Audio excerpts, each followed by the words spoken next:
nails and hair height. Welcome to Oya Cinema Club. I am one of your hosts, Steve Des TV, and I'm here joined by the lovely people. Here we got Jason Echoes, El Dondino, Michaela, and JP.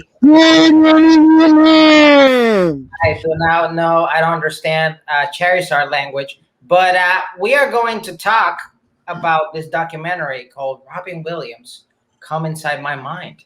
And the reason I picked this documentary, I actually did not pick it. If you watched last week's show, you saw that it went out for a vote, and the majority, aka JP and Jason, double J's, that should tell you something. Johnson and Johnson, maybe.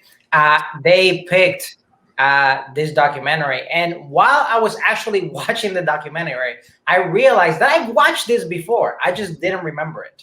And with that being said, I want to know your initial thoughts. So let's start with Jason. Hey. So I wasn't sure which documentary this was. I know there's a few of them that came out, and I remember being interested in watching the PBS Robin Williams documentary, and then I looked it up, and that one came out in 2014. This one was released in 2017, and I believe it was an HBO documentary. I really liked it, man. It's everything that I would expect from a Robin Williams documentary. The thing that caught me off guard a little bit, because I knew a lot of his life and stories. The stuff that caught me off guard were all the photos from like before we knew him, like when he was a kid and teenager, and when he was doing theater early on and just started doing stand-up comedy. And my first impression was interesting because they always make it seem like Robin Williams was just like dropped down from heaven and he was just good. He just came out the gate good. But then this documentary shows like all the work he put in to like get to Hollywood and be that good. Like there's no shortcuts for anybody. And even Robin Williams is, even for a genius, there's no shortcuts. And it was just a really nice, intimate look into like his life and his work and the impact that he had. So first impression was I really enjoyed this thing, man. Of course, a little bit sad, but also very happy. It's like, man, we got to experience Robin Williams, and he gave to this world something that such a unique gift, and he shared it with all of us. And that's brilliant and wonderful. So that was my initial impressions. Thank you so much, Jason. Now, Michaela, what are your first impressions? Well, I think it's a very intimate documentary about Robin Williams' life. Yeah, I mean that's all that really like stuck out to me was just how much they like really did focus on like his childhood and his mom and like the struggles that he consistently had.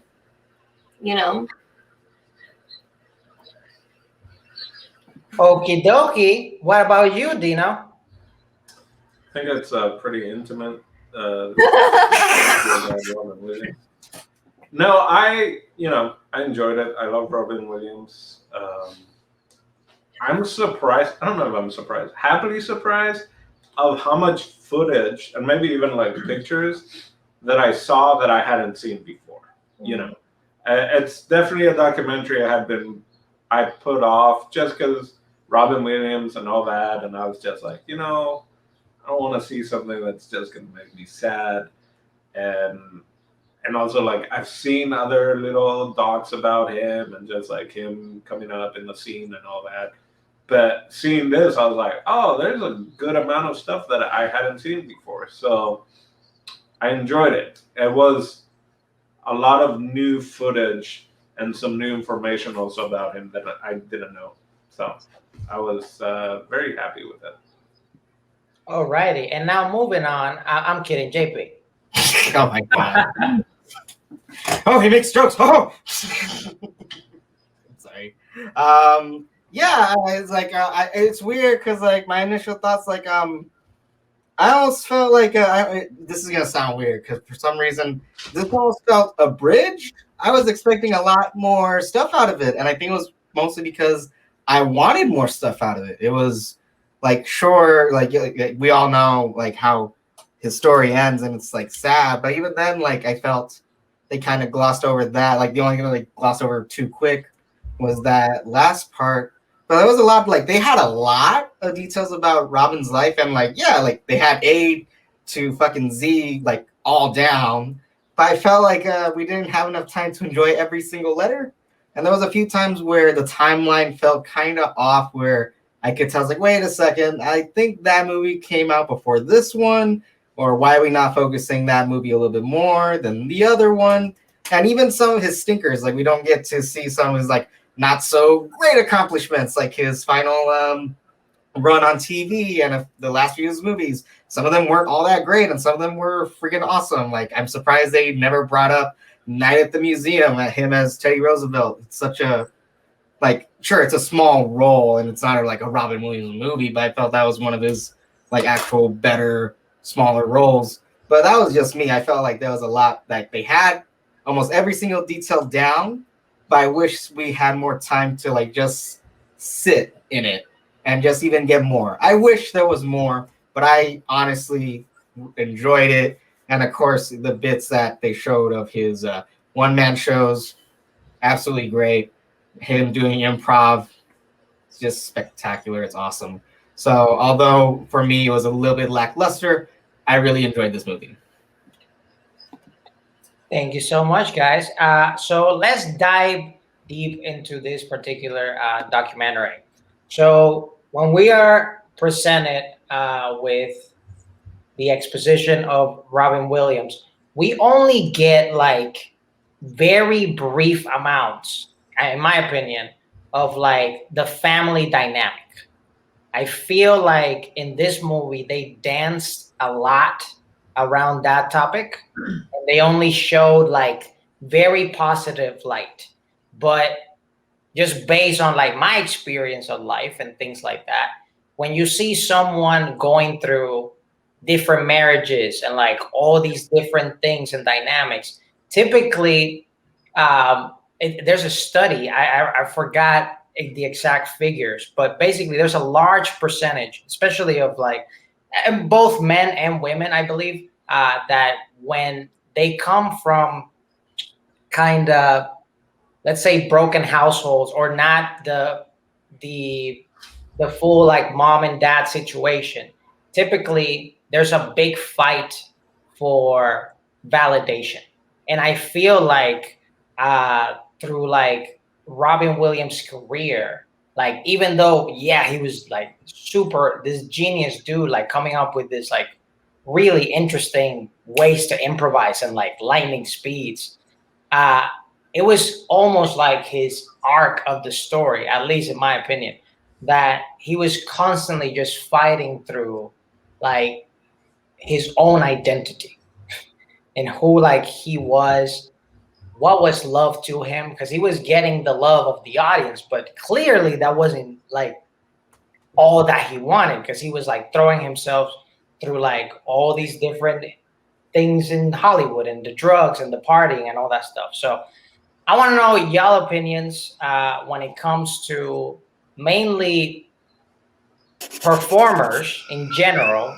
We don't have to necessarily like, we can single out Robin, of course, he's the subject of this documentary, but just performers in general that come to Los Angeles, and in the exterior, they portray like all these comedy and happiness, but behind the scenes, there is so much struggle and so much that goes through that never really gets talked about as much. Well, just to first go on with that with the documentary, I didn't think they danced around that much. Also, you got to think about it. This came out in 2017. He died in 2014. Like, only one of his kids was really interviewing. Like, I imagine this was very fresh for a lot of the family. So clearly, it would have been hard for a lot of them to be like okay in talking about it. So, but the stuff about his half brothers and all that, that's stuff that I don't remember having seen before, you know. And I think he definitely had more, and they talked about it, he had more of a connection with his mom, and he got a lot of his comedy from his mom. And part of his life was just trying to make his dad, laugh. He even talks about the Jonathan Winters thing. It's like, oh my God, he actually laughed. He cracked a smile. Like, what did he just do? What can I do to get that kind of reaction from his dad? Which I think, for the longest time, I didn't know my dad as someone who was funny, because I only knew him for many years as someone in a suit and tie, because he would always leave early in the morning, so he was already dressed. He would wait until we would get up, and once we were having breakfast, he would leave. But it was just like making sure I see my kids before I go out, and then he would come in, and usually we were already asleep.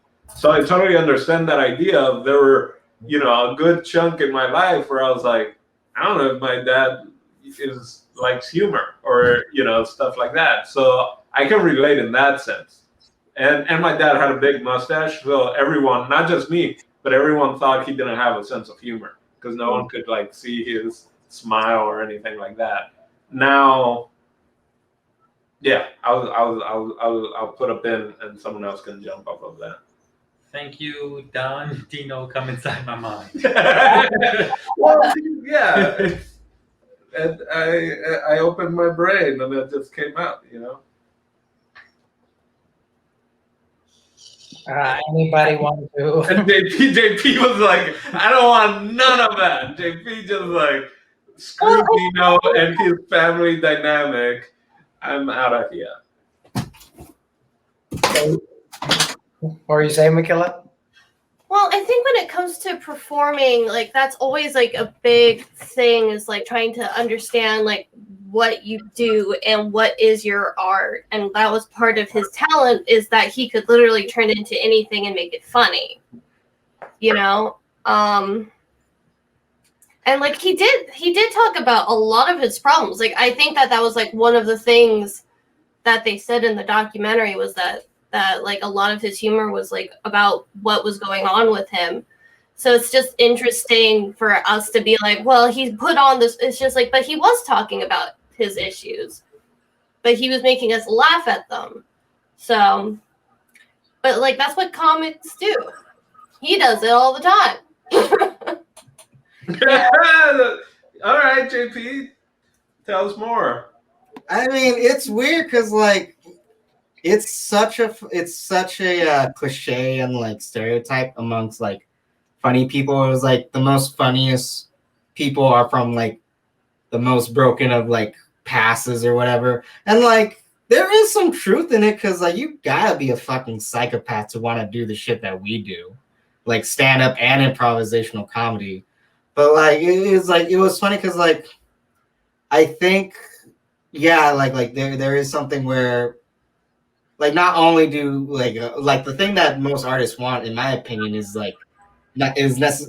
just validation and attention, jiggle the keys, look at me, type of just almost natural want of being seen, just the validation of see me and say that I'm great, because sometimes you don't necessarily get that through life, but when you find out that your particular skills or talent actually does get that, it's addicting, it's a drug, and you're just much more comfortable on stage because you literally become a whole different person there than what you really are in person, there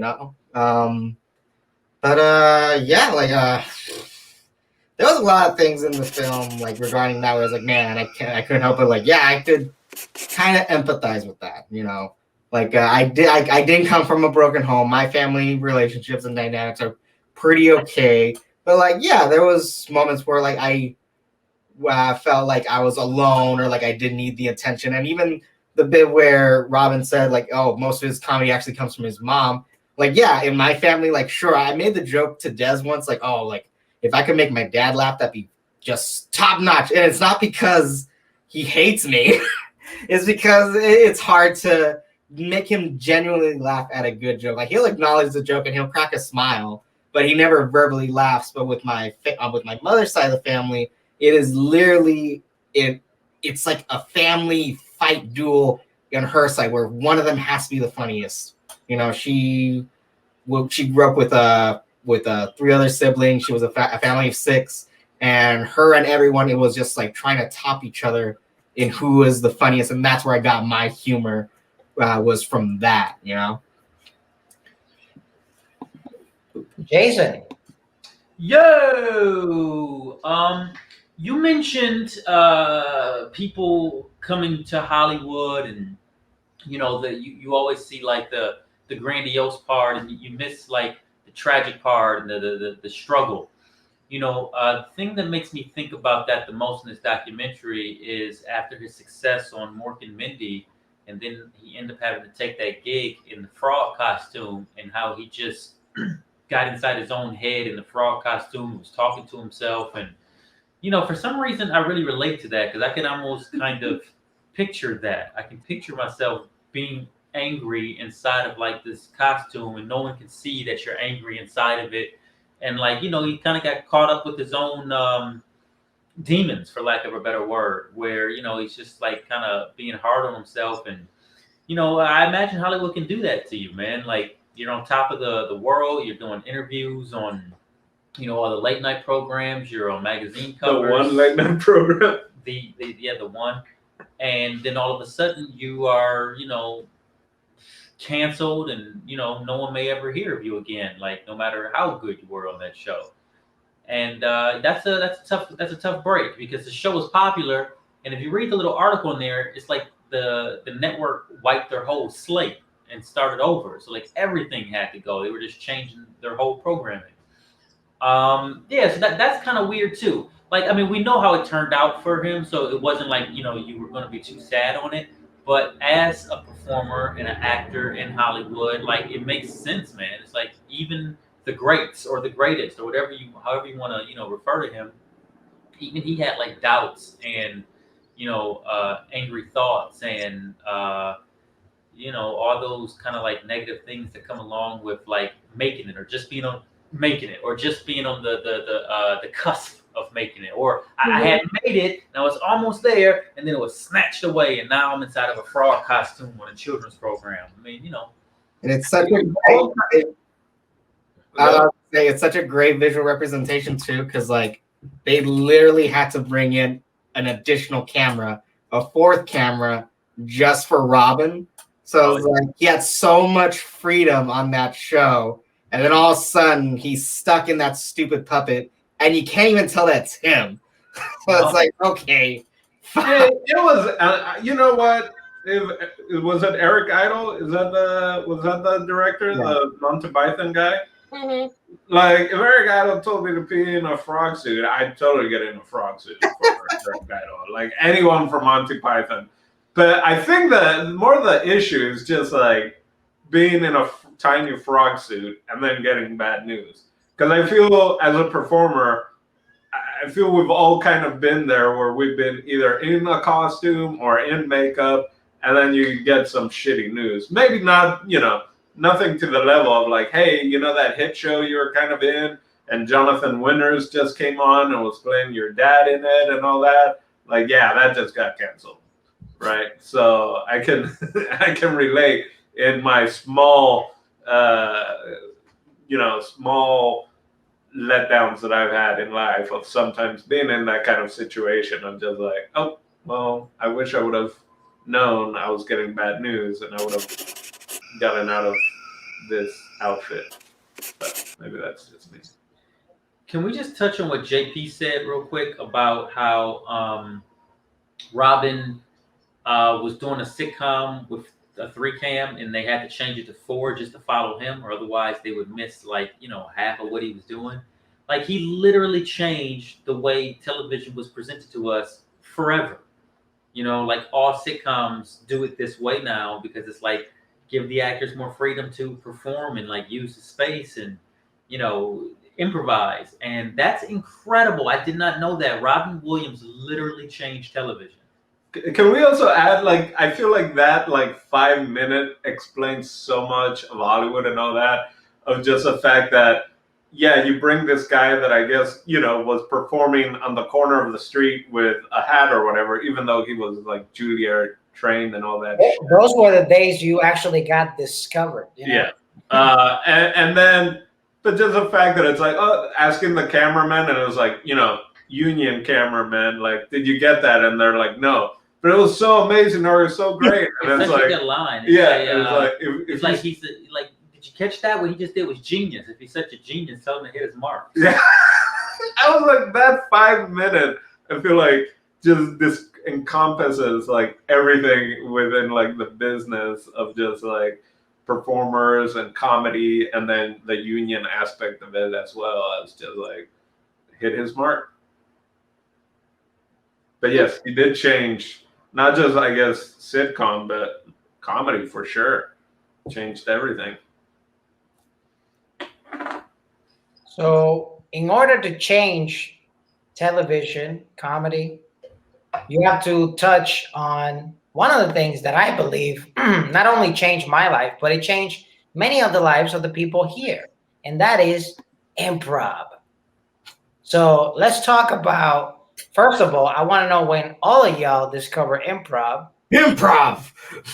And second of all, I want to know how it has positively affected each of your lives, because it definitely affected very positively in ways Robin Williams' life, you know?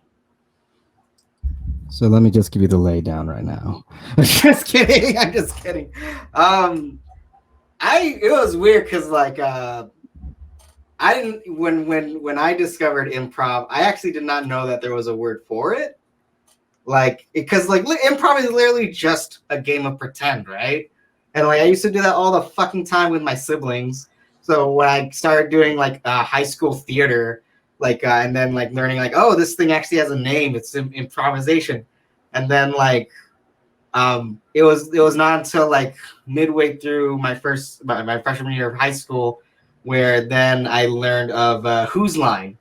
And I think that was the one that kind of like, as soon as anyone is introduced to Whose Line, that's when it's like in it, right? Like, well, I guess for people of our generation or age group, you know, where it's like, once you find out what Whose Line is and you see and it's just like little games. They're party games. It's not actual improv, it's just party games. But like, I feel like most people like was the things like, oh shit, that's the thing, you know?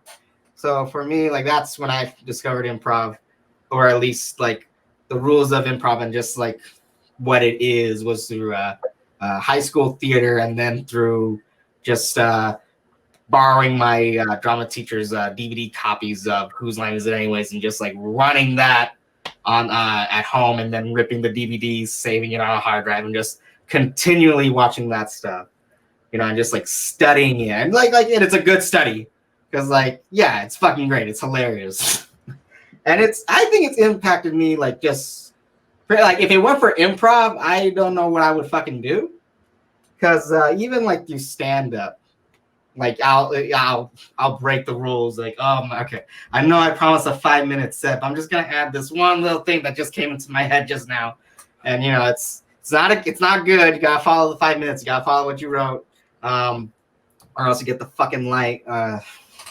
But like, oh my gosh, like without improvisational comedy, half of the greatest memories I've had, like just in theater in general, it would not be worth doing. I still do improv, like even with small projects and film projects. I'll be polite and I'll ask the director, like, hey, is it okay if like if we have time, can we do a few wild shots? I want to do a few things. And even through read-throughs, I'll probably feel the room like, okay, I know it says it this way, but I'm gonna add some shit. You know, I mean, it's not technically professional, but you know, I just can't help myself. So I want to piggyback from what JP said, because with me also was Whose Line Is It Anyway? Funny enough. So I first like saw somewhat something like sketch, like Mad TV and stuff like that, but that was way more sketch. But when I discovered Whose Line Is It Anyway? And honestly, the person that reeled me in, I'm not gonna lie, was Wayne Brady. Because I was like, okay, these white guys are funny, but like, you know, Wayne Brady, I can identify. He's like sort of my color. So in Puerto Rico, there was really never like an improv troupe or school or anything like that. So literally I took games like the dating game and the house party and different games from Whose Line, and literally brought it to my theater class. I'm like, yo, I saw this on TV. Can we like play these games? And like my teacher like basically allowed me to like almost teach the class because I was just like bringing all these games from the show I was watching.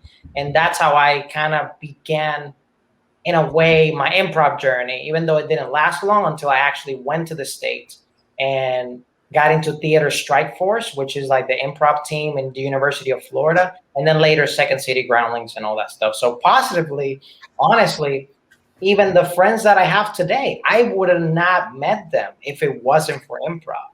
And I am extremely grateful for it. Of course, being on stage is so fun, but honestly, the friendships that I made through improv changed my life. So I'm extremely thankful for it.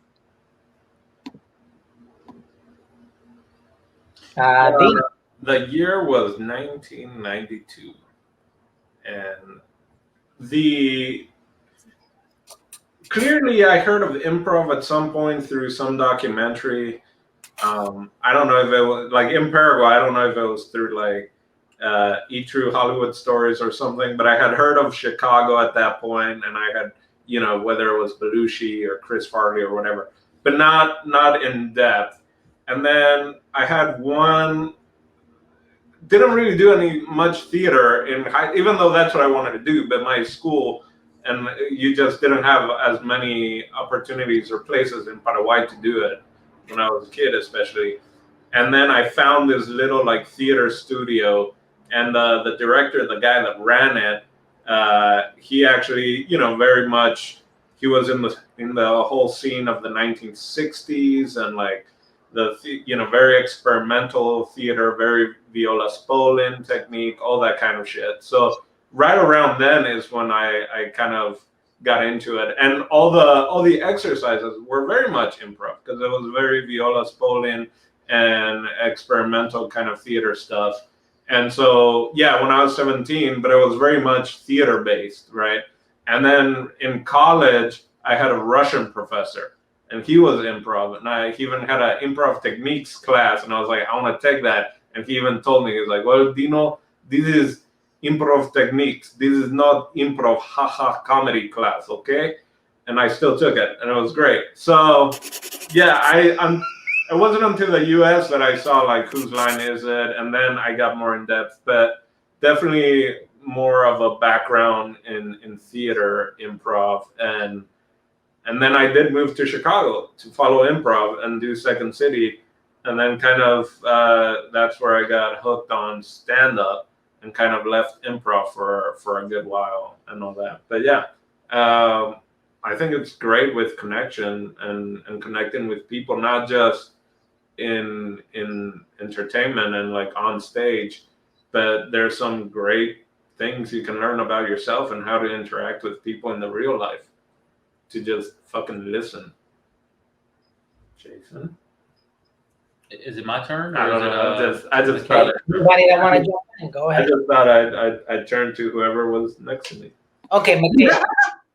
I mean, I don't have a very formal history with improv. Like that was the only thing my theater class in high school did, really, because like we didn't really have a theater program. Like you're looking at the class of 2013's drama club of Alamogordo High School. Hi, I'm the entire club. That's the easiest yes and just you, yourself, and yeah. Well, I mean, I was the only one who would like try to organize stuff. But anyways, but that was like most of our curriculum. And even then it wasn't actually like improv techniques. It was always just like, it always turned into like a smackdown of like who could come up with like the meanest, baddest thing. And like the teacher would be like it was a mess. It was a mess. What you're saying sounds more like shade. Yes. Yes, that's exactly what it was. It wasn't really until college that I realized that it was like a technique to it. And all the theater like I did in like elementary school and middle school, that was all very like, this is your mark. This is how you say it. You always have to speak up. That was how I was trained. And it's something that I'm still working on. I'm not as flexible as JP. I'm getting there though. It's definitely a learning curve for me as a performer. And I'll admit that. Jason. Yo! So my improv journey started off when I was in high school. Actually, when I first started like acting in theater in high school, it wasn't that I didn't want to follow the rules or learn lines. I just like I wanted to laugh at what I wanted to laugh at. You know, I wanted to like express what I thought was funny about the scene, and improv was always sort of the quick and dirty way to do that. You know, for a novice. So it was kind of like my natural inkling. It was like my natural modi operandi, if you will. Ooh. Killing them. So with the words, Yeah, like Robin Williams did there. Yeah. Big let me words. go off on like a 7-minute diatribe about it. So and then when I went I kind of dropped all of it when I went to college in a way, because I went to a school that was you know, classically training us, and so there wasn't like a lot of there wasn't like a lot of room for improv, except, you know, notably my voice and movement teacher my first year was Keegan Michael Key. And I didn't really know a ton about improv, at least not in any formal capacity. And I remember he invited me to a Second City Detroit show. Second City used to be in Detroit, for those who may not know it. A branch. A branch of it. And he invited me to a show, and I went, and I was like, "Whoa, what is this? What's happening? This what? There's no lines. You're making it up." You know, I couldn't like believe what was happening. I need to hear more of that voice, by the way. I mean, that was like 17-year-old Jason Nichols, by the way. That's right. Aziz Ansari, apparently. Before the service, like. So yeah, when I saw that, I was just like, wow, this is incredible that you can like take it to that level. And then I didn't really mess with it a lot in college. There was improv teams in college. I was never a part of any of them. But then after college, I had a ton of friends who did improv, and we used to meet up in this warehouse space in Detroit. It was cold, it was dark, it was dank. But what improv gave me, and the reason I explored it and exploited it so much, was that it gave me the opportunity to perform more often. Because now I can take the stage. I don't have to like go to a rehearsal or learn lines or read a play, or I can just, it's Tuesday night, I can get on stage and I can like express this desire to perform. And with a bunch of other people who are willing to do it. And some of my best friendships, some of my closest friendships and best, you know, stories about the biz, about being in show business have come from improv. And I miss it. I can't wait to the day we get to go back to do some more improv, because I miss watching it. I miss being a part of it. Like, I really just, you know, it's an awesome thing. Improv is one of those things that no matter what happens with my show business journey, I'll be doing improv forever, man, for as long as someone will set up a stage and let me go. Thank you guys for your improv stories. Gives me more to learn about y'all, you know, and gives a little perspective to our audience. But now let's talk some serious business, you know what I'm saying? And that is something that Robin Williams struggled so much throughout his life to do. And even us as young performers, we have to deal with this too. And that is the Hollywood and family balance. And in his particular case, you know, he had to go through journeys of like marriages and kids and things like that. But for us, you know, we miss more birthdays and celebrations and gatherings for our family to sacrifice for a dream. But I want to know from your perspective, what is that struggle like in your own present life, and also seeing what Robin Williams went through? So whoever wants to jump in first, go ahead.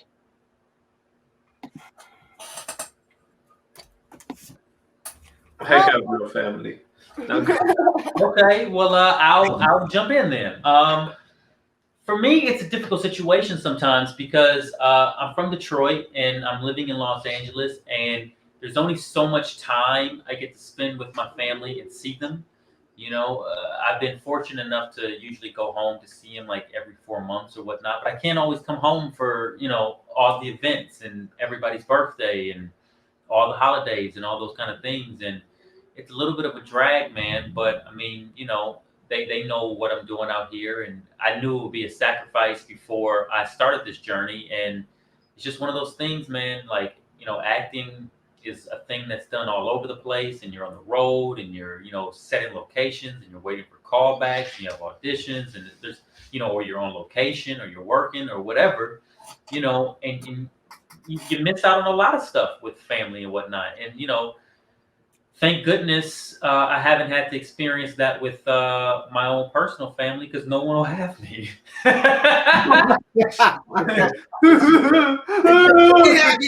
Dino's got you. Dino's got you.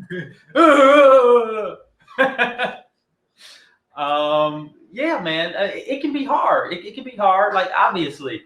And I don't know how to like close that conversation down, because I don't know how to make it any better. It is what it is. Well, Robin Williams couldn't beat it. Right. I mean, so for me, when I moved to Chicago, that's where my parents and my brother, they live in Alabama, and I moved to Chicago, and I would maybe see them once a year, if at all. And that was out here in California, because my mom's originally from California. So I was just seeing family once a year, if at all, for like Christmas, for like a few days, and then that was it. And I mean, it's tough, but then again, I don't have a wife or kids, except for the one I left back in Paraguay. But it's a different country, so it's okay. But what I do want to add on that, though, on the family and improv, I think that's where you make those connections. And you talked a little bit about that, Steve, about like some of the friendships and all that you made. Because in Chicago, I remember the year that for like Thanksgiving, so many entertainers moved to big cities or cities that are known for, whether it's LA, New York, or Chicago, for comedy. So there are all these transplants, and I remember someone just like opening their door, and it was like 5 comedians that were from all different places of the world, and just like, I'm gonna cook turkey for you guys because you guys are a bunch of broke ass comedians, and I like your comedy, so let me invite you to Thanksgiving. And it was amazing, and you make some great connections that way. And yeah, but like now I'm, I guess, lucky being in the West Coast that I get to see my mom's side of the family, and stuff like that. But yeah, I don't know that next step in my life. No one wants me either. So it's me, Jason, and my dog right now as part of our nuclear family. We are great.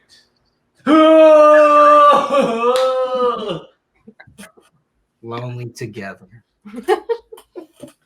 It's that's because like there's no comparison, because like in the case of Robin Williams, it's much harder because he ended up forming a family. He had actual multiple families, and like, man, like that's gotta be something else when like you are actually forming a family while you're in that sort of business.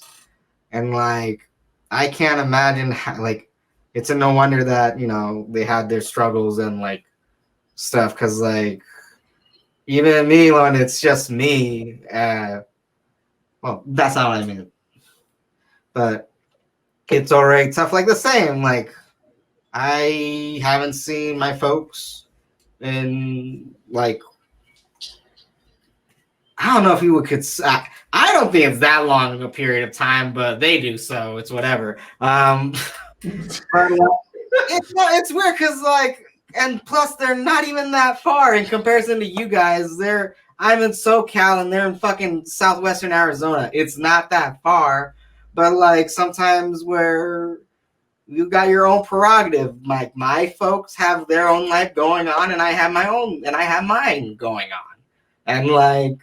To be honest, sometimes I wish that was more respected. It's like, I don't know if I'm basically walking on eggshells right now, but there's been times where I would butt heads with certain people because of distance, and not just family, but also friends and stuff who are no longer in Los Angeles, which I'll admit, if you're not going to take the time to try to keep the connection, it'll just naturally fade out. And to my opinion, it's to no one's fault. That's just the nature of time. And it's unfortunate. And I've just accepted that as a reality. So it's hard to do the balance because like you're out here trying to do your best, trying to do your life as all people do, but unfortunately it's sometimes you have to commit more time to it and distance just happens. So it's tough, it's hard, it's not impossible, but I have no idea where I'm going with this. I mean, I think for me, like, I kind of get what you're saying, where it's just like, my folks can't afford to fly me over, like, all the time, and I can't afford to fly over. I'm the eldest of 6. So that means that, like, my youngest brother is like, barely starting middle school. And, like, my mom is a single mom. So, like, throughout, like, middle school and high school, I was the one taking care of them while she was like paying the bills. And all of a sudden I'm just like not part of their lives anymore. And it's just really hard to know that I'm missing so much. And I just really hope that everything I'm trying to do is worth it. Sorry. It's just like, I can't see my nephew and my niece, and like sometimes I'm really scared that they don't think I care, but I do. I just really want to make my effort like worth it, and that like our time apart means something. So yeah. Thank you for sharing. Yeah, we all go through like really, really tough challenges, man. Because even when we were talking about like back when we were just reviewing the movie Babel, we saw that no matter where you are in the world, like, and no matter even the status that you really are, we all go through issues. Like money's not gonna solve all problems. Certain careers even are not gonna solve every single problem. We're always gonna deal with challenges and things. And I really think this movie, in a way, this documentary, should be called, instead of like Come Inside My Mind, it should be even called like Wrestling with His Mind. Because in particular, and we all go through this too, that like we have like, even doesn't matter like how successful we get, we can have like a standing ovation, or we can have like so many accolades in our career, get this award or that, or be in this role or that. But no matter what level you are, and we clearly saw this with Robin Williams, there's like things going on in your head. There's always like a fight and a battle that we're constantly going through. And it got worse because of his age, and I assume because of his ins and outs with drugs and things like that. It got a little bad. And another thing, and this is another statistic that I read a while ago, was usually when people get diagnosed from something, it's typically when you start seeing a decline on that person, because that person is now putting in their head that they have this disease.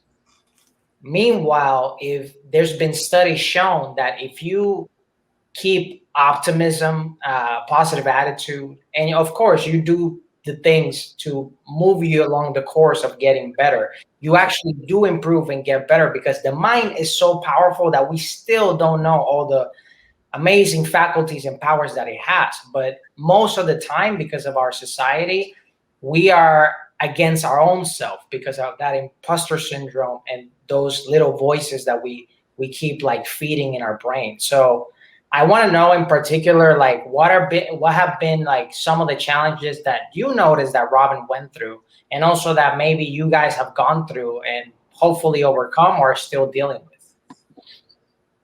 Let's start with Jason. Could you repeat the question? Mainly, what are some of the things that you've been wrestling with in your brain about yourself when it comes to like moving along your own career, and also what did you see that Robin went through that is something that maybe you identify, or is something that is a real issue that needs to be addressed, because mental health is something serious, especially in Los Angeles, California. And it's something that really doesn't get addressed, doesn't get talked about, and kind of gets tossed to the side. I will tell you something that I did wrestle with. I don't know if I'm wrestling with anything right now. I might be.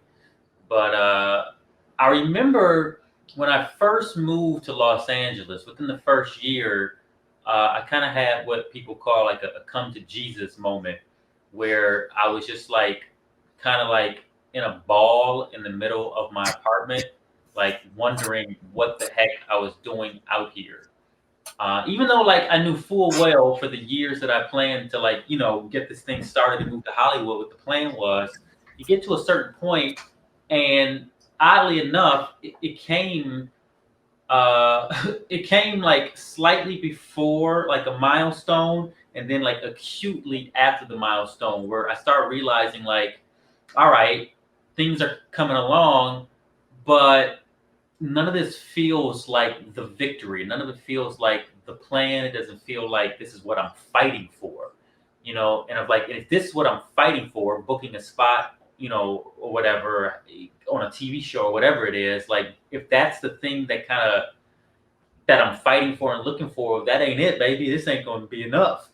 And I always feel like everyone who moves to LA at some point has a nervous breakdown. At some point, you have a nervous breakdown, and you have the come to Jesus moment where you're like, you know what? Like, I don't know what exactly I'm doing out here. This isn't what I thought it was. It's time to recalibrate.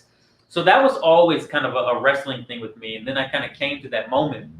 I think what I realized in the journey, for me specifically, it was never going to be about the successes that everyone impresses upon you, like booking the gig, or meeting someone, or getting that audition, or getting the break, or none of that. I don't think will ever like make me like super content, because to me that never was what it was about. Like for me, it was always about the acting and the process and the doing and the creating.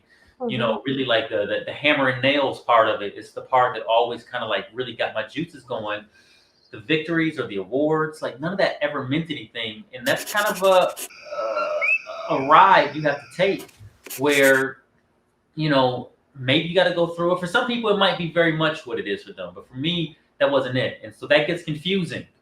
Because you need those things. You need those things to some degree for your own validation, and you actually need them for the stepping stones of your success. But you don't, for me at least, you don't want to put too much weight on them. Like, because that's not the crescendo. That's not the end all be all. Those things aren't going to make your life any better ultimately. You know what I mean? Like, you got to find that thing within. And, I think I found it, within process, creating and whatnot, like the artistic process. I hope that answers your question, because that's what I got for you. That was great. That was great, actually. It answered a lot. And it actually made me think also of even that scene that he's at that award show. And there's a tie, but then afterwards, Jack Nicholson just calls him over, and he's just joking around and just being himself. But at the time, you could tell that it was something that meant a lot for him. He was putting a lot of weight into it.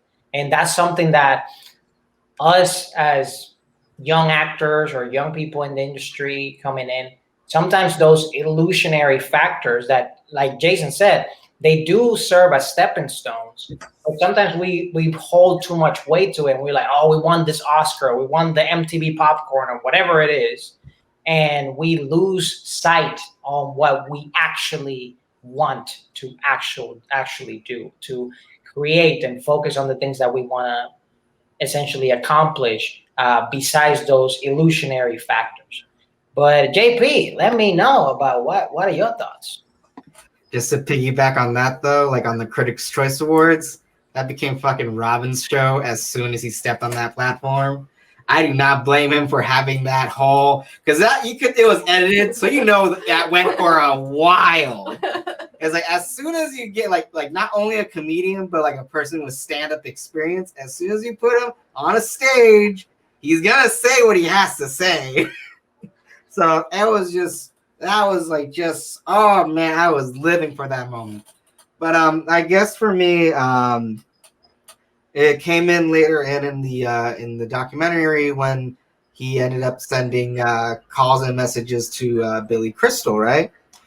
And like, it's funny because because I know that I'm not alone. Like, I literally have a partner. We've been together for 7 years. Wake up every day with this great woman, and that there are moments where sometimes I have to, be reminded that I'm not alone, and sometimes like even just an outside hand can help as well. Like it's funny because like even like Des, and I have another buddy named Steve from college, where like all it takes is them to just shoot me a message, and I'll realize like no, I'm not on this journey by myself. And it's funny because even the buddy from college, like, he sent me a message saying like, "Oh, I wish I could do more to help." I was like, "No, trust me. You just messaging me back and asking how I'm doing. Like, not even saying like, hey, you okay? Just how are you doing? Like, just generally asking and trying to keep up. Like, that's all I need. I was like, you don't need to tell me that everything's gonna be okay. You don't need to tell me that, oh, you'll be fine. You'll get through this. No, just ask how I'm doing. Just strike a conversation, shoot the shit and whatever. And yeah, and I get it that like in our profession it's sometimes hard to do that with other artists and other friends because we're so in our world, which is fine because that's everybody is in their own world. Everyone has their own prerogative. But it's nice to be, to just send out a little blip to other people, like, like blip, blip, blip, blip. I am right here too. Just it's nice. Thank you, JP. Michaela. This really is like a process.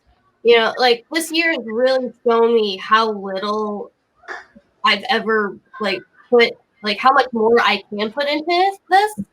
Because like after I graduated college, I think I was so focused on trying to make sure that I could stay out here without anyone's help that I put way too much time in like jobs. Like I was working full time in these places that just didn't feel, and I put so much energy into it too because like I'd want to be good at my job so I would like get more money so that I could eventually quit.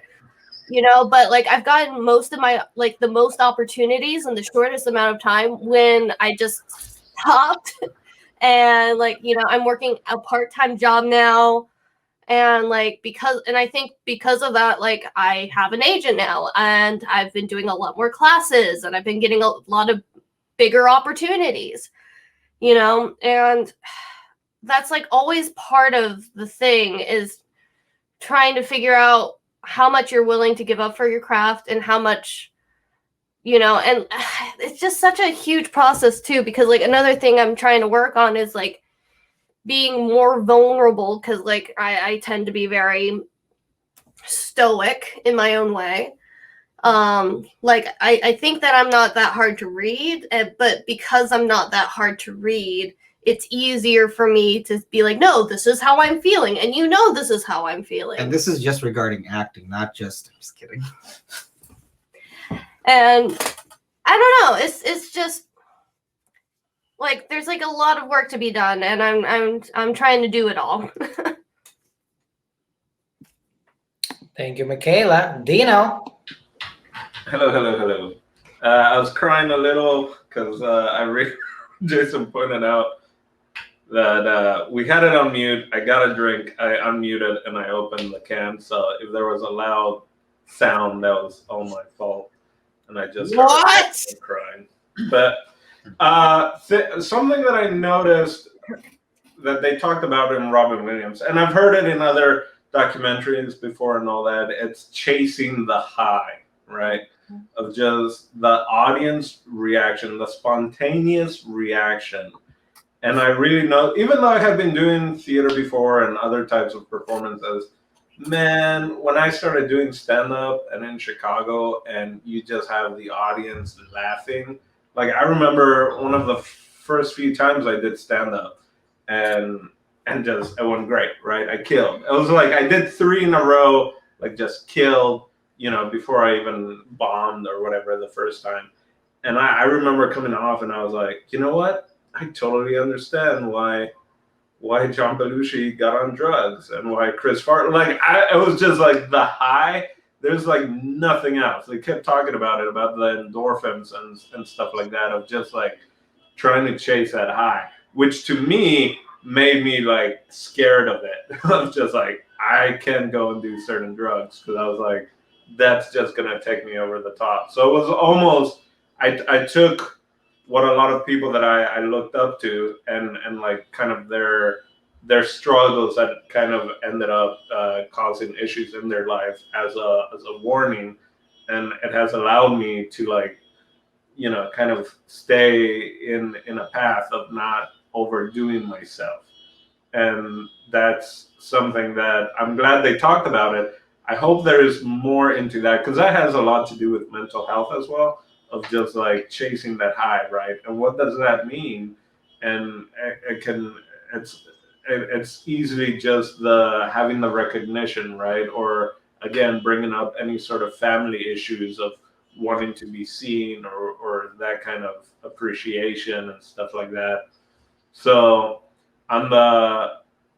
that's definitely something that I saw. The closest thing, I guess,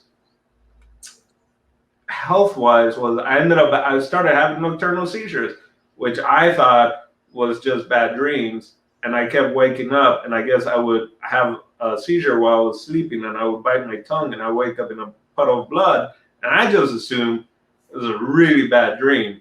I had that for a few years before I finally got it checked out, and that's a health thing. And the doctor, the neurologist, was like, all right, so do you drink a lot of alcohol or do drugs?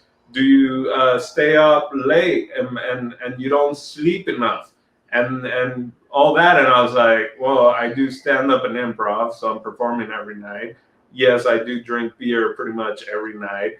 Yes, I usually sleep like 4 hours, and then I get up and go to work for another. So then I was like, oh, well, this is my body telling me that I cannot do that. So there's definitely pressures that, even though my mind, I was like, I got this, my actual body was like, no, you don't. So it's definitely especially I feel like entertainment and whatever aspect you are, you got to take care of yourself mentally and just overall body and health wise, which they talked a little bit about it in this documentary. Something I didn't realize about this doc or about Robin Williams' life was when they were talking about him hanging out with Belushi, and they make it seem like Belushi is the one that introduced him to like cocaine and stuff. And I don't know if that's true or not. It might be, but and they didn't exactly say that, but they definitely prefaced it. They definitely set it up that way. And then, Robin Williams was one of the last people to see Belushi. And I kind of remember that, but it didn't really stick in my mind, because I remember that Robin Williams was also the last, or one of the last people to see John Candy, or not John Candy, but Chris Farley as well. He visited both these guys right before they OD'd. And it's like, whoa, that's insane. Mm-hmm. And now that I'm thinking about it, I might be wrong about the Chris Farley one. I have to double check that. Well, the soundbite, the soundbite was Robin Williams saying that John Belushi like grabbed him around the like the neck and was like, "Do this," and and it was cocaine, right? So I mean, yeah. Whether or not that was his first time with Belushi or not, I mean, it was pretty known that back then that was just there all the time, everywhere. They even said you got paid in green and white. So that's changed. Yeah, it was some wild times back in the Hollywood days. But before we go to final thoughts, does anybody want to ask any question or talk about a particular situation of the documentary?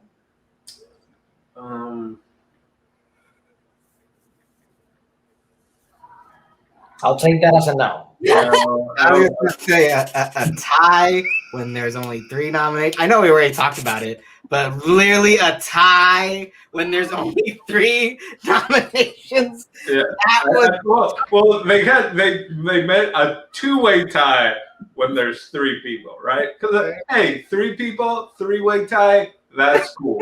But like you got 3 and it's a 2-way tie.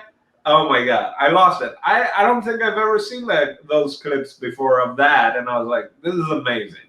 And you know what? Kudos to Jack Nicholson to like think like, oh, you know what? Fuck this. Let's get Robin Williams up here. Daniel Day just awkwardly standing in the corners like, ah, fuck. As he does, right? Like he's probably standing in the corner in one of his bedrooms right now, just awkwardly by himself. You know, I feel like that's what he does. That's when he's hasn't delved into a character. But I'll see a biopic of Robin Williams with Daniel Day-Lewis playing Robin Williams. Oh my god. I would watch that in a heartbeat. Oh my god. Especially with all the de-aging stuff that they do now. Oh god. Can we start a petition? Hashtag Daniel Day-Lewis as Robin Williams. I guess since we're on the topic of Robin Williams, I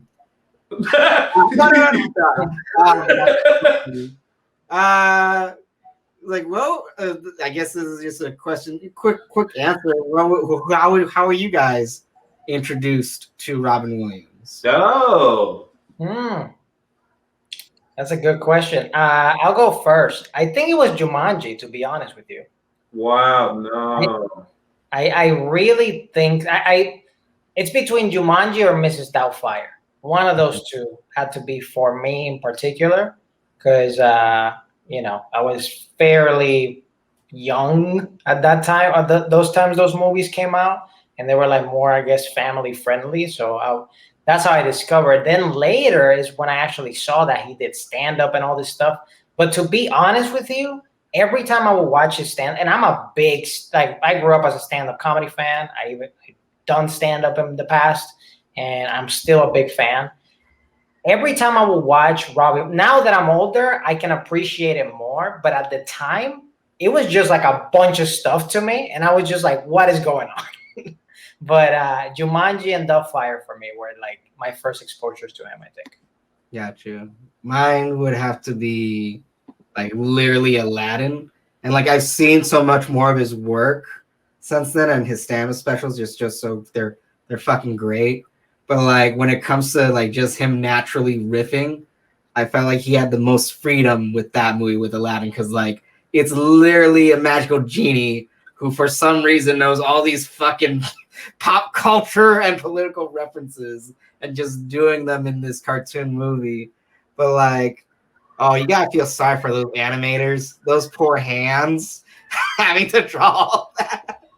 They had enough audio, from my understanding, to make 2 fucking movies. And like even the bits that we saw in the documentaries that they didn't use in the film, like even those are so fucking great. His guy is fucking Marlon Brando. That was fucking, oh my god. That was so, oh god, yeah.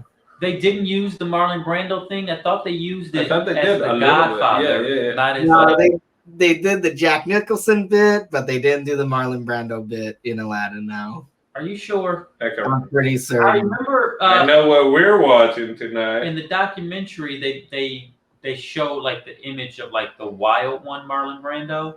Mhm. But I kind of remember in the movie him doing Brando, but as like the Godfather.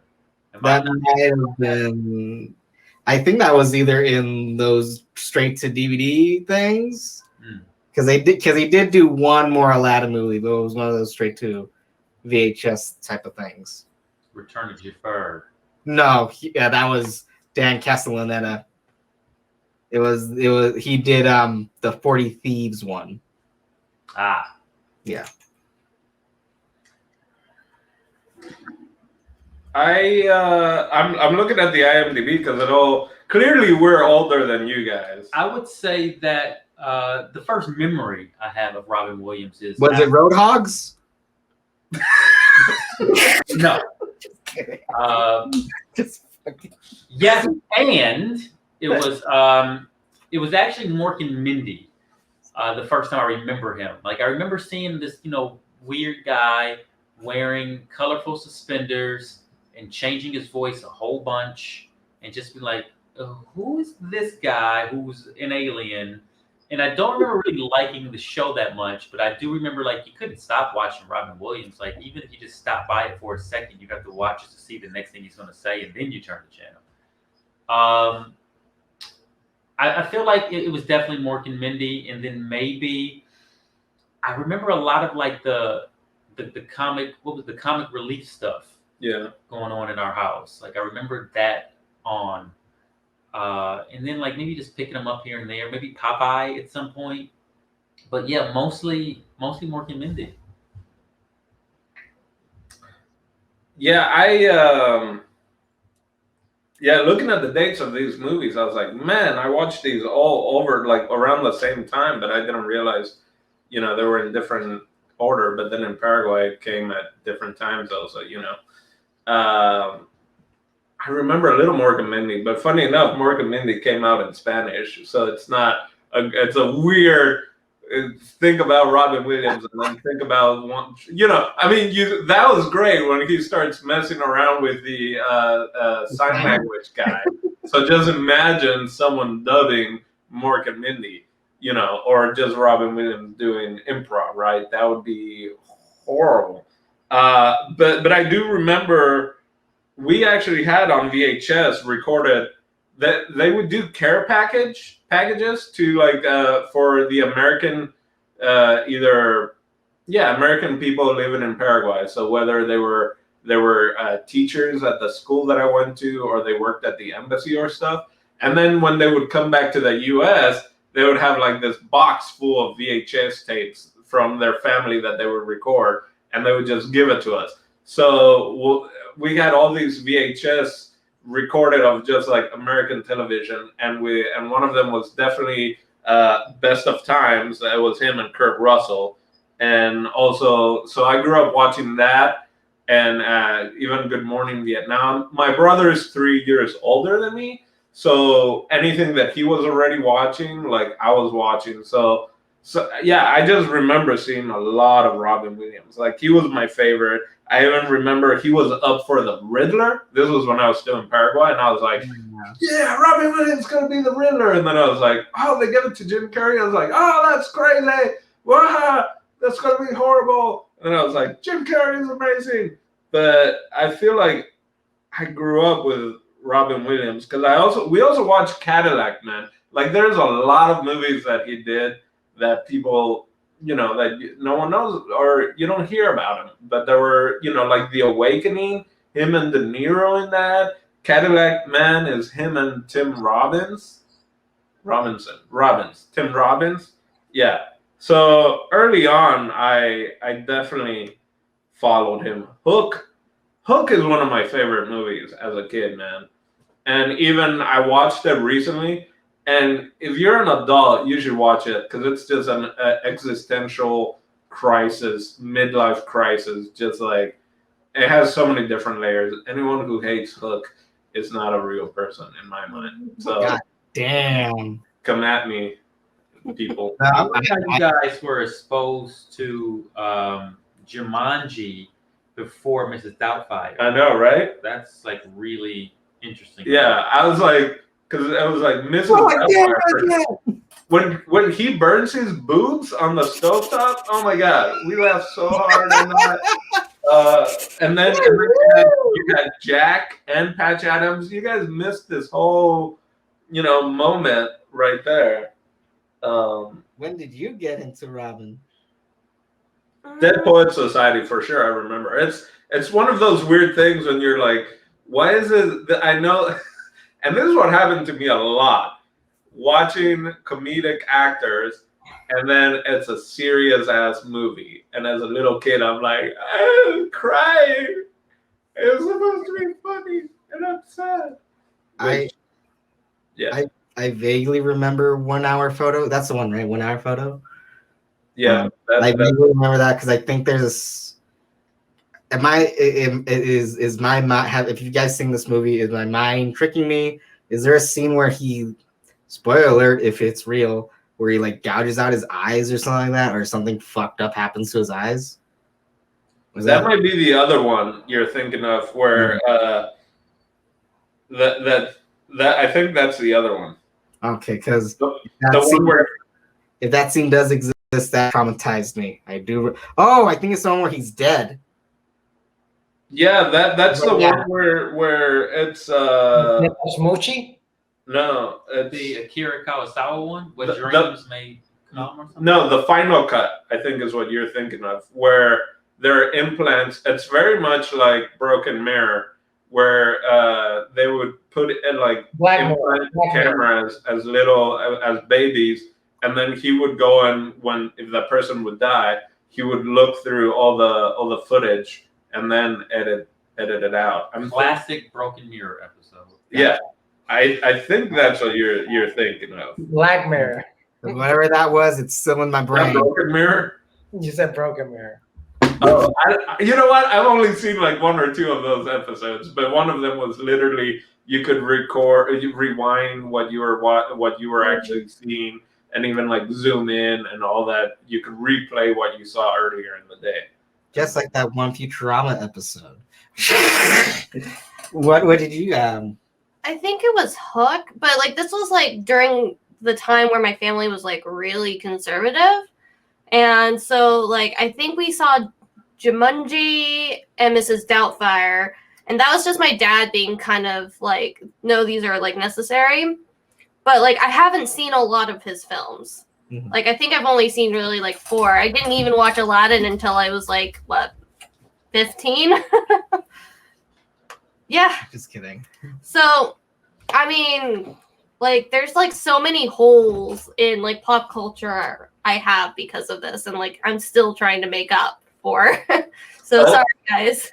I've been there, Michaela. I've had I was raised in a very conservative church growing up. And so like all the secular stuff we weren't allowed to enjoy. So there was like huge gaps of time of just movies I didn't see. Mm-hmm. And I played sports and I didn't really care so much about movies. So there's another huge gap. And I had to make it all up. And you'll just have to make it up too, because that's the way the world works. My brother and I would watch anything. We'd go to the video club and rent whatever we pretty much wanted. The only time I really remember something being like turned off is because my mom just happened to walk by the beginning of Pulp Fiction, where it's Bunny or whatever, they're in the diner and they get up and that's the only time where she's like, you guys are not watching that. But other than that, and I will say this, I love the movie Toys also that he was in with Joan Cusack. And I just had this conversation with my brother not too long ago. Again, he's older and he would be very picky and stuff. And he'd be like, that's horrible. And there were movies that I loved. And one of them was Toys. And he was like, Toys is shit. And I was like, oh my God, it's so much fun. So then I would watch Toys by myself because, screw Victor. And then recently Victor just rewatched it with his wife or whatever. And he was like, Toys is really good. I was like, yeah, it is. You hated on so many movies when I was a kid that I had to secretly watch and enjoy. I mean, if you think about it, any movie involving toys is great. Toy Story, Toys, Small Soldiers. Another good Broken Mirror episode is Toys. I couldn't get into Toys because I'm done here. The reason I couldn't get into it is because Richard Pryor had the toy. And for me, I learned about him around the same time, I believe. And the toy used to come on cable all the time. It was like Richard Pryor, and it just felt like a superior film. It's so different, though.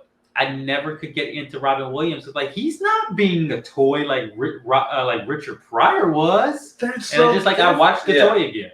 Okay. That's hilarious. Let's jump into final thoughts. Now we'd like to start with Michaela.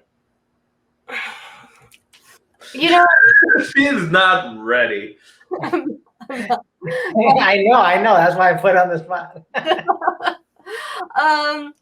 you know, like this raises a lot of like issues within like our community as like performers, and you know, he is one of the greatest performers that we've ever had, especially like within our generation.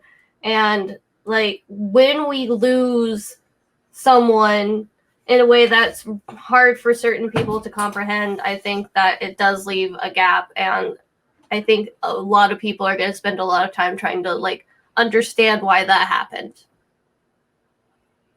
Yeah. Sure. Dino.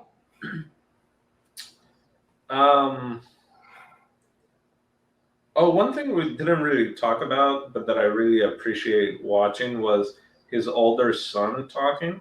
Mm-hmm. You know, a lot of times, kind of on the same line, when there are these celebrities that, you know, they're known world, you know, they're known around the world, and they, you know, the son has to talk about him wanting to be selfish and just being able to have time with his dad. And that I appreciated seeing that, and just, you know, when you have like a family member or a father, I guess, that's so public and everyone knows and adores, and you don't get to spend the time with. Yeah, that was very telling. I of So I appreciate that.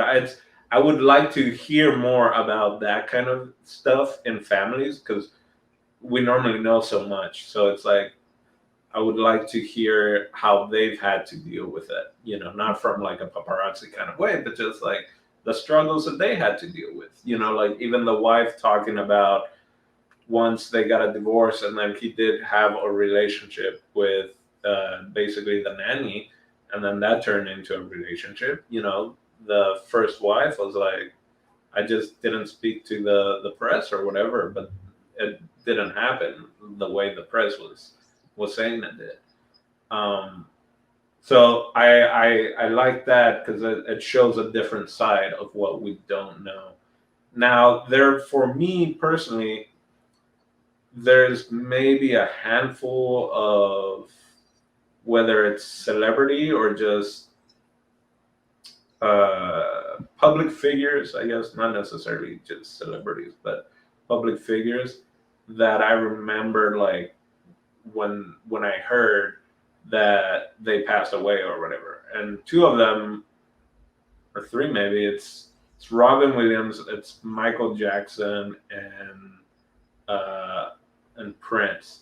But like clearly, like I remember the day, I remember hearing about it, and how it made me, you know, feel, especially when you kind of find out how things happen and stuff like that. So it's, to me, it's someone that, again, I grew up watching. Like pretty much any movie that he was in, I would watch, and so it's someone that I really looked up to, and still look up to, actually. And so I just remember, I remember where I was, and then I knew I had a show later that night, you know. So it really, you know, affects you in a different way, and I use that as motivation and stuff like that to go out there and put on a show and stuff like that. So it's still someone I think about when I have to perform and stuff like that. I tend to kind of like, what would Robin Williams do? And so he's someone that I'm constantly thinking of in all aspects of my performer life.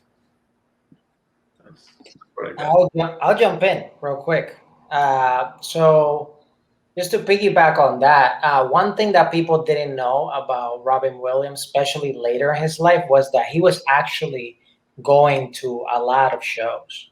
He was going to iOS. He was going to the Laugh Factory. He was actually supporting comedy in a big way. He will be kind of like undercover in a way. Like he wouldn't like just be, hey, I'm Robin Williams. But he will go and support, because many of my friends actually got to meet him. And it was because he just came to one of their shows.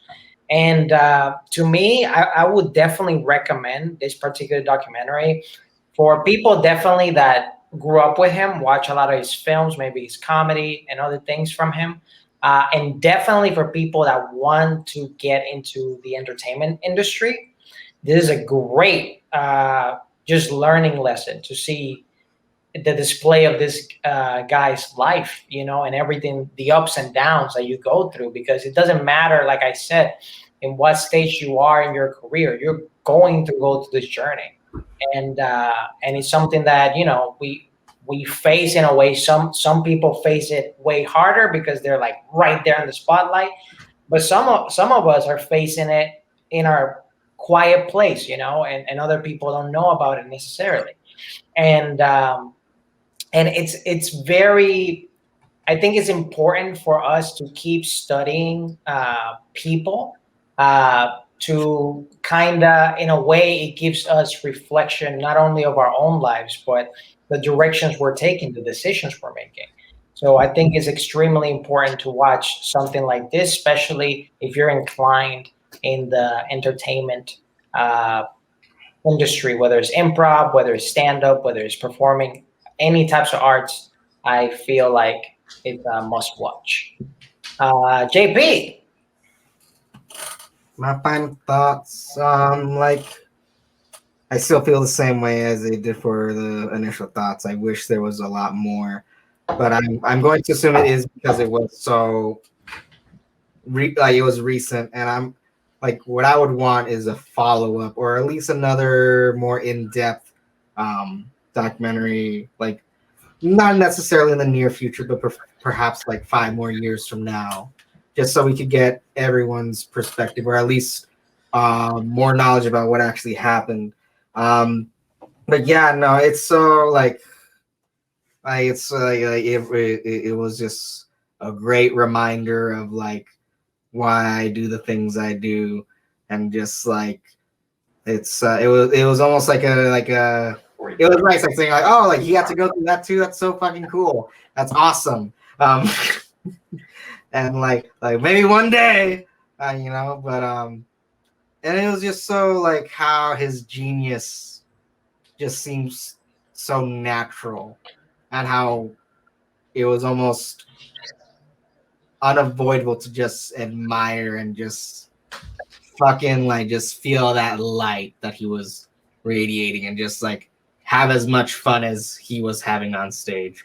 So I would definitely recommend it to anyone who's a fan, and especially to people who are doing this sort of thing. To every one of my improv and stand-up peers, like it's one of those have to things. Jason. So this is one of those documentaries that they've been doing over the last 6 years, where they narrate it through the subject's own voice. They take all these interviews and make it seem like they're telling their own life story, which I really do enjoy. I'm actually watching another one like that right now, the Audrey Hepburn one that's on Netflix that came out last year, but now it's on Netflix. And I really dig it. The one thing that I kind of agree with JP about is that I wish there was more. Like I really liked how they used Robin as the subject, and it was very much his life through as much of the perspective as like they could glean. I would have wanted more of Robin's like career trajectory, like his rejections in Hollywood, and like maybe the Hollywood stories, like the roles he didn't get and the stuff that he was fighting with to be in Batman, and that didn't happen. And like that would have turned it into like a 3.5 hour documentary probably. But I would like to get a documentary of a lot of stuff like that, because Hollywood stories are always so interesting, man. And because there's so much like money involved, and so much power, and so much notoriety, and like it just there's like cameras beaming this stuff all over the universe. It just makes these stories a part of like popular American culture at the same time. Like we want to know what's going on in Hollywood, because Hollywood is kind of the center of the media universe. Well, there's also they have a whole documentary series on the Comedy Store, Comedy Store. and Robin there's a whole Williams. episode Yep. just on him. Right? We started watching it. We haven't gotten. So to yeah, it, each but- part of Robin Williams' career can be kind of acutely identified and kind of dwelled into and be its own story. I mean, that's what happens when you have a career that spans decades, and all types of people are in and out of your orbit. With that said, obviously I would recommend this to any performer. Anybody who's a performer. If Robin Williams were to come up in the conversation, I'm going to ask, did you see the HBO documentary?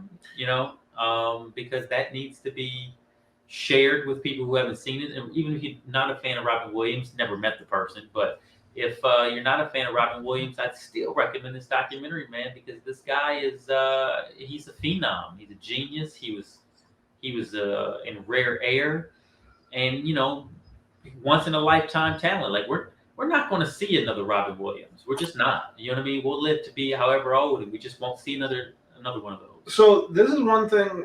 Just to jump on that, I feel like I've seen other documentaries about Robin Williams.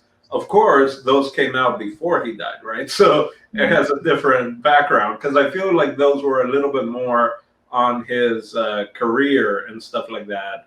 Because there's some that deal more with him and Christopher Reeve. This barely touched the surface of that relationship, right? And then once Christopher Reeves got in, he became a paraplegic and all that. Like they still had this huge relationship together, and so I thought this had so much information that I hadn't seen, but I've seen so much on Robin Williams, so maybe that's why I was content with this, whereas you guys wanted more and more and more. You're hungry like capitalist pigs. Never have. We want more. And I guess that's my final thought.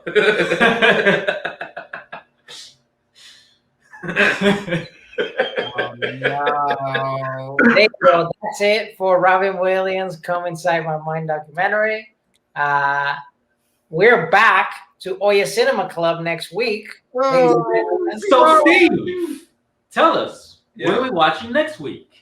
Next week is actually JP's turn. Hey! My turn.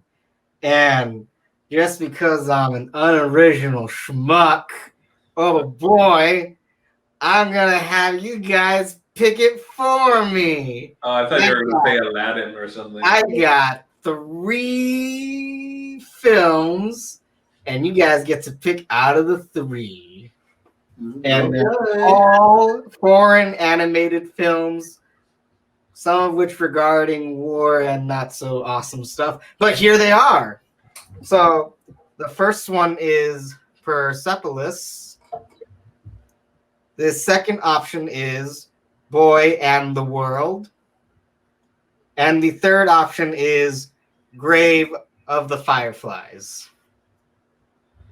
I know nothing about any of those whatsoever. Me neither, but it's exciting. I mean, Well, I've been looking forward to seeing one of those, and that's the one I'm going to vote for. Okay. can you run down? Yeah. Yeah. For this one, you're probably gonna have to do multiple rundowns because. No, I just want to look at the pictures. I'm just gonna shoot on the cover. The first one was Persepolis. It is an Iranian-French animated feature. Okay. The second one was Boy of the World, and the World. It is a Brazilian animated feature. And the third one was Grave of the Fireflies, a Japanese World War II animated feature. All I can say is I already know what Jason's gonna pick. That's all I gotta say. Okay, let's see if Steve's right. And we're gonna pick 2 different ones.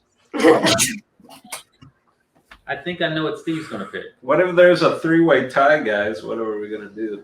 Oh, if there's, Then JP's gonna have to decide. I'll have to break it. Yeah, that's Well, true. it's gonna be impossible if it's a 3-way. Not possible, but let's see what happens. All right. Does everybody got their pick, or do you need another rundown? Sure. I think I'm good. All right.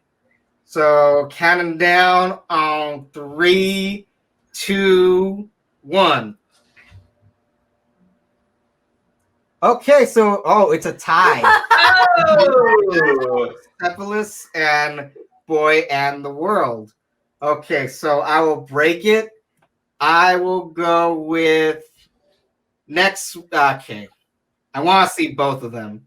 But since it's Oye, we're gonna watch Boy and the World this week, and my next pick will be Persepolis. All right. All right. Boy and the World. Boy and the World. I gotta represent the South American, represent Brazil. Yeah, Brazil, bro, Brazil. I'm all about Brazil. I really thought, Jason, you were gonna pick this one.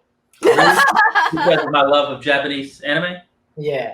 I was gonna pick that one, but then it was like Brazil. That's the only reason. But that they all look really interesting. Is that a Watch that one, though. Miyazaki film or whatever his name is? Is that a It's a Miyazaki. Miyazaki? Yeah. Yeah. So But like, for Michaela, JP, Jason, Dantino, and Steve Des, we'll catch you next week. Bye-bye. Hey there, I am Steve Des from Oye Dimelo Network. Thank you so much for watching this video, and please don't forget to subscribe and click any of the videos you see right there, because it will take you to a different path in your life.